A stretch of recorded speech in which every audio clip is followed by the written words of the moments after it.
Sulod sa 28 ka tuig nga pagserbisyo ni Marites Lara sa Department of Education sa Sarangani Province, isip ng teaching personnel, usa ang pagpanarbaho ang iyahang nahimong prioridad tungod maumatod pa kini ang gabuhi sa iyahang pamilya. Sa iyahang retirement, giila usab siya isip most outstanding sa middle manager category. I'm so grateful.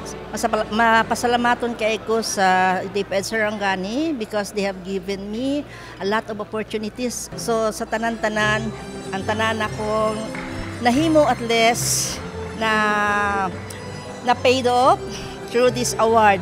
Si Jezebel Pangaldin, tulo ka tuig na sukad na himong alternative learning system kun ALS teacher. Ang mga kaagi sa iyahang ALS student ang nahimo niyang kusog sa pagtudlo alang sa ilahang maayong kaugmaon.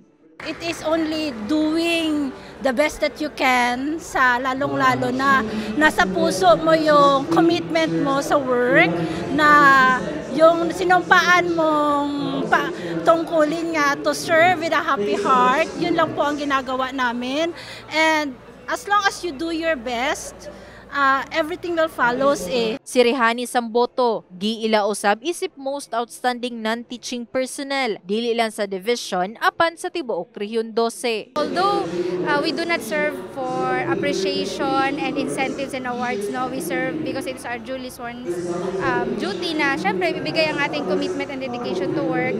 But I am happy na through sa mga innovations and accomplishment na nagawa namin sa division office ay na-recognize po yun through this award.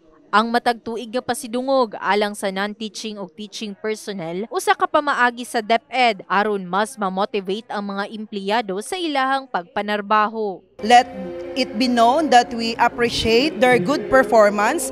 So basically, they are the ones who have outstanding accomplishments. They have done the programs, activities, and projects under their role or their function. And of course, they are meritorious in doing those performances. Luyo sa plaque of appreciation, nakadawat usab sila og certificate of recognition ug cash prize isip pahalipay. In the heart of changing lives. Kini si Brigada Liza Labajo sa Brigada News Jansan. Brigada News.